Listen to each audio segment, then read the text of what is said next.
नमस्कार, knocking-news.com में आपका स्वागत है। मैं हूं गिरिजेश वशिष्ठ। भारत में जिस तरह के बदलाव आ रहे हैं, जो हालात हम देख रहे हैं अपने सामने, वो लगातार एक तरफ इशारा कर रहे हैं और वो इशारा ये है कि इस देश में किस तरह से गैर बराबरी बढ़ रही है। मैं इस पर लगातार वीडियो बना रहा हूं, कई सारी रिपोर्ट आपको सबमिट कर चुका हूं, आपके सामने रख चुका हूं।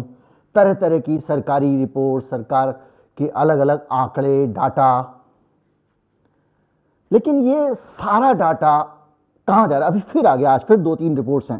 ये किस तरफ इशारा कर रहा है? क्या ये देश में चीन के मजबूत करने के लक्षण हैं? क्या इस देश में सरकार जो कुछ कर रही है वो करने के बाद भी वो होने से रोक सकती है जो होना पक्का है इन नीतियों के कारण? दरअसल 10 साल में हम भारत में किस तरह का समाज देखने वाले हैं, ये तस्वीर भी हम देखने की कोशिश करेंगे। एक 360 डिग्री फ्यूचरिस्टिक वीडियो होगा, कहीं मत जाइए, चैनल को सब्सक्राइब कर लीजिए। मैं अभी हाजिर होता हूं। कई तरह की रिपोर्ट्स हैं, जिसमें से ऑक्सफैम की रिपोर्ट भी है जो मैंने आपको बताया। इसके अलावा नाइट फ्रैंक की वेल्थ रिपोर्ट भी है 2023 की। और इन सारी रिपोर्टों को अगर आप देखें तो इनका जो मोटा मोटा एक खाका सामने आ रहा है, वो भारत के भविष्य को लेकर कई चीज़ों की ओर इशारा कर रहा है। हम डेटा पे जाएंगे, समझने की कोशिश करेंगे सरकार का कैरेक्टर, इस देश के पूंजीपतियों का कैरेक्टर और आम आदमी की दशा।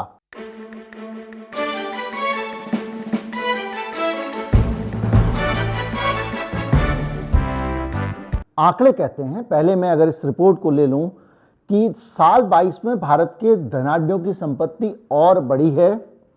अल्ट्रा हाई नेटवर्थ इंडिविजुअल में से करीब 9 यानी 88% की संपत्ति बढ़ी है। ये 10 में से 9 है और ये ग्लोबल औसत के 2 गुने से ज़्यादा है। यानी पूरी दुनिया का जो ग्लोबल औसत है उससे 2 गुना ज़्यादा है। हर 10 में से 4 अरबपति की ही संपत्ति बाकी दुनिया में बढ़ती है। ये मैं बात कर रहा हूँ पूरी दुनिया में पूंजीवाद है। पूरी दुनिया में जो अरबपति हैं उनके लिए पूरी जनता को डाल दिया गया है, लूट लो जितना लूट सकते हो। क्या चाहिए? पहाड़ चाहिए, ज़मीन चाहिए, नदी चाहिए, ले लो। उसके बावजूद भारत की जो गति है वो दुनिया में सबसे ज़्यादा है। रियल एस्टेट कंपनी है नाइट फ्रैंक, इसकी वेल्थ रिपोर्ट है 2023 की और उसका शीर्षक है एटीट्यूड सर्वे इंडिया फाइंडिंग्स। ये रिपोर्ट कहती है कि 35% भारतीय धनाढ्यों की संपत्ति 10% तक बढ़ गई है और 100% धनाढ्यों को साल 2023 में संपत्ति बढ़ने की उम्मीद है। यानी जितने भी धनाढ्य हैं उनको ये पक्का है कि उनकी संपत्ति तो बढ़ेगी ही बढ़ेगी। इसके अलावा वैश्विक स्तर पर यह आंकड़ा 69% का है और 47% का अनुमान जो उद्योगपति हैं उनको अनुमान है कि उनकी संपत्ति 10% से ज़्यादा बढ़ेगी। मतलब पूरी दुनिया में जो उद्योगपति हैं उसमें से 69% जो उद्योगपति हैं उनको भरोसा है कि उनकी संपत्ति बढ़ेगी, केवल 69% को ही, और 47% का अनुमान है कि 10% से ज़्यादा बढ़ेगी। ये आंकड़ा है कुल मिला के और ये एक आंकड़ा आपको एक बढ़िया तस्वीर देता है और वो कहती है तस्वीर की बहुत सिंपल सी बात है कि अमीर और अमीर हो रहा है। 14% जो अमीर लोग हैं उन्होंने 2022 में एक मकान खरीदा, 10% को 2023 में भी मकान खरीदने की उम्मीद है। ये एक मोटा मोटा तस्वीर इससे निकल के आती। यानी ये जो रिपोर्ट है नाइट फ्रैंक की, ये कह रही है कि भारत में अमीर और अमीर हुआ है। अब अगली रिपोर्ट पे आते हैं। ये रिपोर्ट है ऑक्सफैम की रिपोर्ट जो कह रही है कि देश में 40% से ज़्यादा जो प्रॉपर्टी इस देश की, जितना भी अरबों खरबों की इस देश की प्रॉपर्टी है, जितनी मिला लीजिए, उस संपत्ति का जो 40% है वो सिर्फ 1% लोगों के पास है। ये रिपोर्ट है ऑक्सफैम की और ऑक्सफैम की रिपोर्ट कह रही है कि जो बाकी नीचे वाली 50%, एक ऊपर वाले 1% लोग 50% संपत्ति पे, संसाधनों पे कब्जा जमाए हुए हैं। ये चीज़ बताती है कि इस देश में गरीब आदमी के उत्पादन के जो साधन है ना, उन पे अमीरों का कब्जा हो गया है। जैसे किसान आंदोलन में जो विरोध हो रहा था वो यही हो रहा था कि धीरे धीरे करके किसान की ज़मीन जो है पहले किसान की ज़मीन रहती, वो दूसरों के लिए खेती करता, उसके बाद में कुछ समय बाद ये होता कि वो उत्पादन का साधन बन जाता, दूसरों के लिए ज़मीन इसकी रहती, और एक समय वो आता कि या लाचार होता और उनकी शर्तों पे खेती कर रहा होता। जैसे कि हिमाचल में आप देखिए, सीमेंट फैक्ट्री अडानी साहब ने कहा हमारी शर्त पे चलेगी, नहीं चलेगी तो बंद। खैर, और ये रिपोर्ट कहती है कि इसके बावजूद, इतना धन संपत्ति और कमाई होने के बावजूद, जो टॉप के क्रीम लोग हैं इस देश के, यानी जो सबसे अमीर 10% लोग हैं, वो टैक्स भी कम देते हैं। हमारे सामने जब एक मुहावरा दोहराया जाता है टैक्स पेयर्स मनी, तो हम लोगों को ये लगता है कि टैक्स पेयर्स मनी का मतलब ये है कि ये पैसा बड़े बड़े लोग जो टैक्स दे रहे हैं उसका पैसा है और उससे पुल बन रहा है। लेकिन यहाँ जो हकीकत सामने आ रही है वो ये सामने आ रही है कि सिर्फ 3% कंट्रीब्यूशन है। जो टॉप के 10% लोग हैं, टॉप के 10% लोग हैं, उनका जीएसटी में कंट्रीब्यूशन केवल 3% है, जबकि जो नीचे की आय वाले 50% लोग हैं, जिसमें वो आदमी भी है जिसके सर पे छत नहीं है, वो आदमी भी है जिसको आपने सड़क पे सोते हुए देखा है, और वो लोग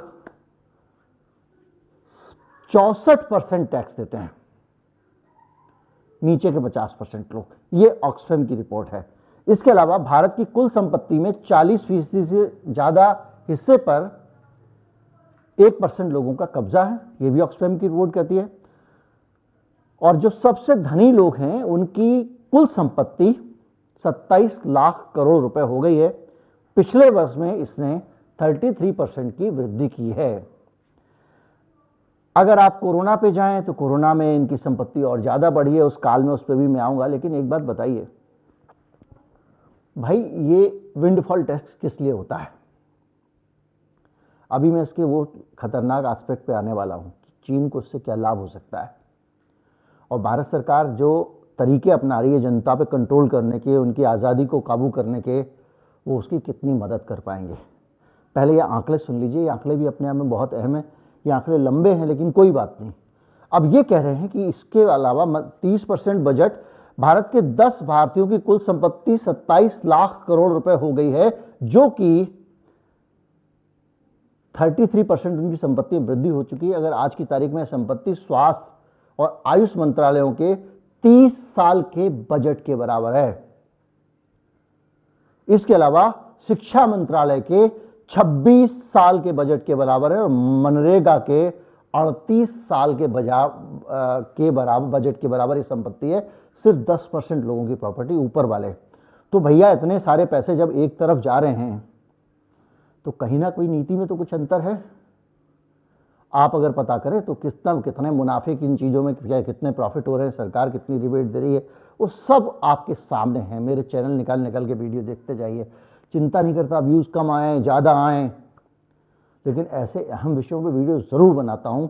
समाज के लिए जानकारी कहीं रखी होनी चाहिए, आज नहीं तो कल जब ज़रूरत होगी निकाल के देख लेंगे। ऑक्सफैम की रिपोर्ट कहती है कि उनका टैक्स में योगदान बिल्कुल नहीं है, ना के बराबर है, और कुल 14,83,000 करोड़ रुपए इन लोगों ने टैक्स दिया है। जैसा मैंने आपको बताया, ये सिर्फ 3% वो है, योगदान है। और ये ऑक्सफैम कहता है कि बहुत सारे लोग, जब असंगठित क्षेत्र में काम करने वाले लोग, रोजंदाजी वाले मजदूर, सब लोग जब टैक्स दे रहे हैं और ज़्यादा टैक्स दे रहे हैं, तो इन पर टैक्स क्यों नहीं लगाना चाहिए। एक विंडफॉल टैक्स था जो अभी हाल में पेट्रोल डीजल पे लगा था। मैंने आपको बताया था विंडफॉल टैक्स क्या होता है। विंडफॉल टैक्स ये होता है कि जब अचानक कोई परिस्थितियां बदले, युद्ध हो जाए, महामारी हो जाए, कुछ एक्स्ट्राऑर्डिनरी कंडीशन में कोई इंडस्ट्री मोटी कमाई करने लग जाए, खूब पैसे कमाने लग जाए, अर्रा के, जैसे कि अंबानी साहब को अभी कमाई हुई थी जब युद्ध हो गया, रूस से इंपोर्ट करते थे, यूरोप को भेज देते थे उसका डीजल पेट्रोल बना के। तो ये परिस्थितियों से अचानक कमाई हुई थी। ऐसी परिस्थितियों में सरकारें विंडफॉल टैक्स लगाती हैं। जब छप्पर फाड़ के कहीं से कमाई हो जाए तो ये वो मानती हैं कि भाई ये इतना लगाने का अधिकार है, और उस पर लगाया था। हालांकि बहुत जल्दी हटा लिया, मामूली टैक्स था, दिखावे के लिए लगाया, बहुत सारी बातें थी। लेकिन कोरोना से जो लोगों ने अंधाधुंध छपाई की है पैसे की, क्या उसके बाद सरकार का फर्ज नहीं बनता था कि विंडफॉल टैक्स लगाए? आज संसद जो है वो लगातार, आप देख रहे होंगे किस तरह से फंड्स को लेकर जूझ रही।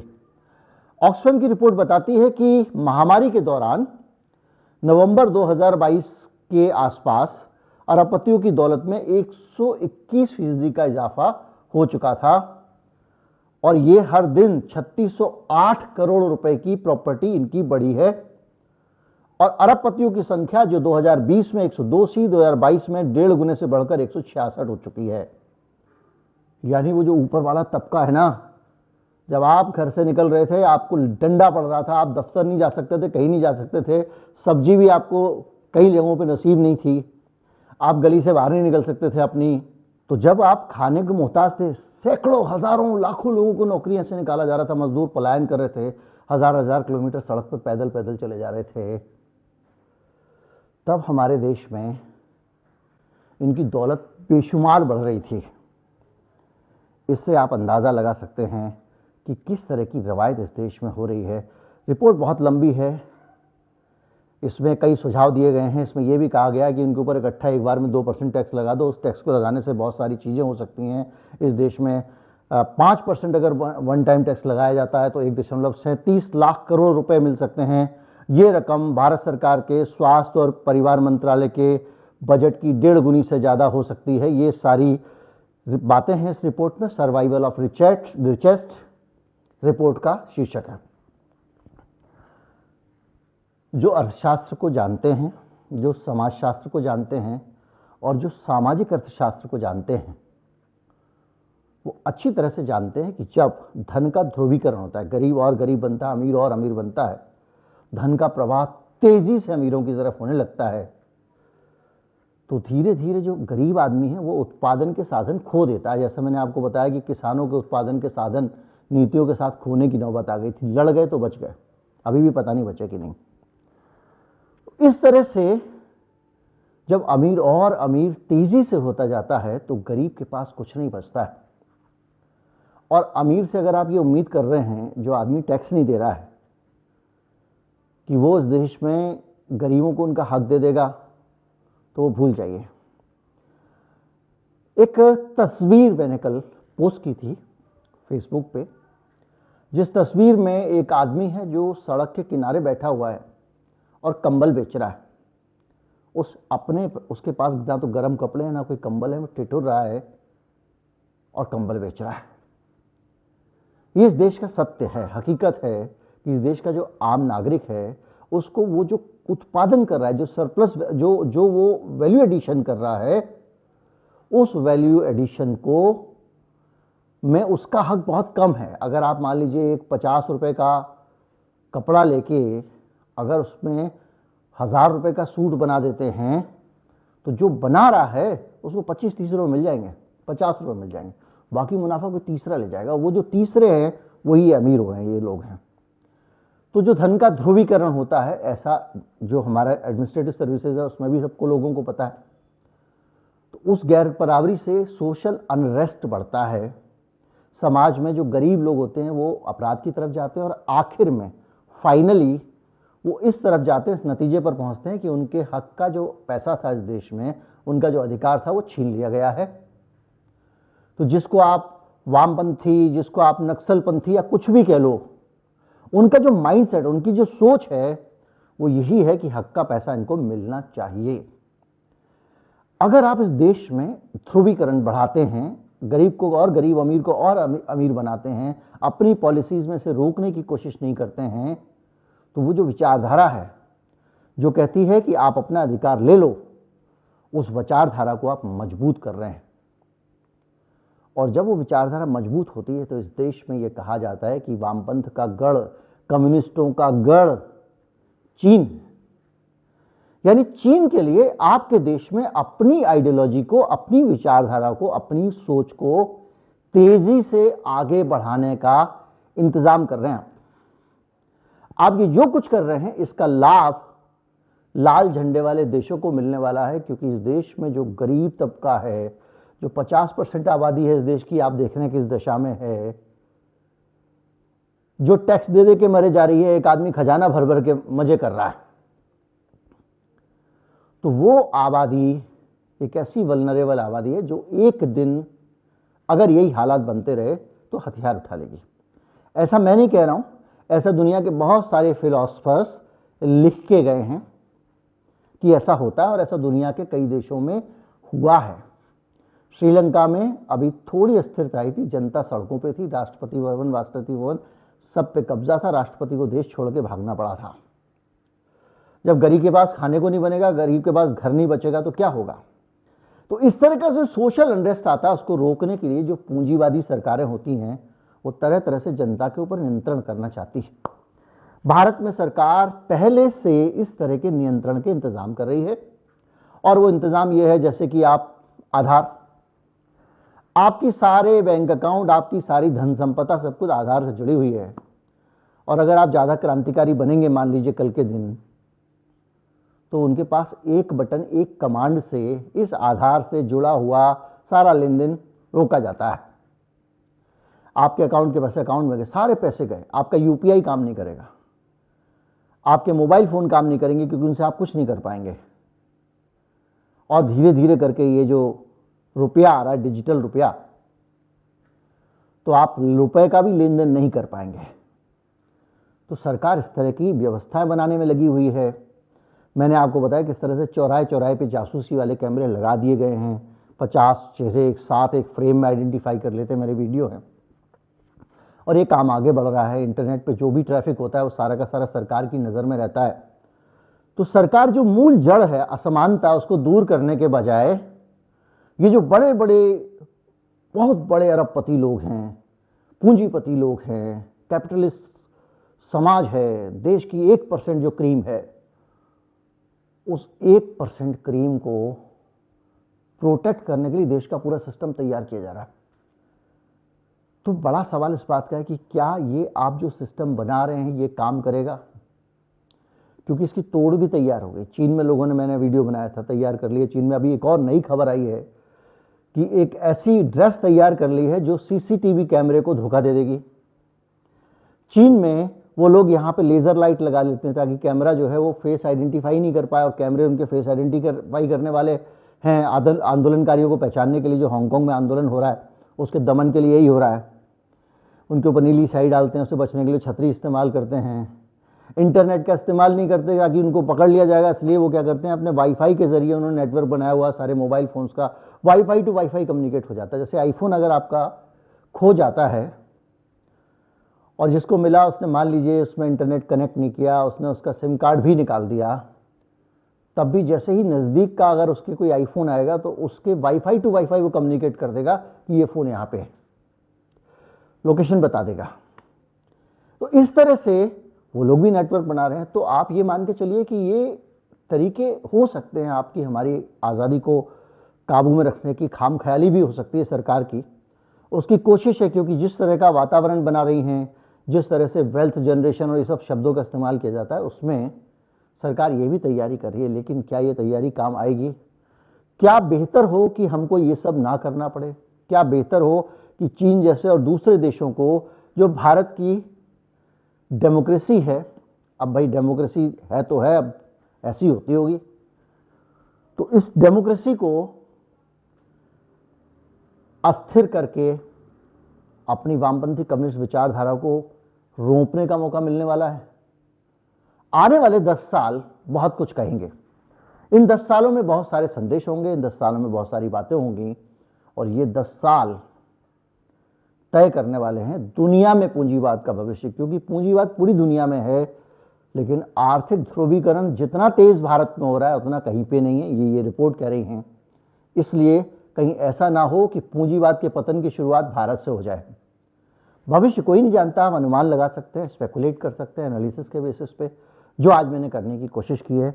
उम्मीद करता हूँ वीडियो आपको अच्छा लगा होगा, कुछ आंकड़े आपको बोझिल लगे होंगे, उसके लिए माफ़ी चाहता हूँ। नमस्कार, जय।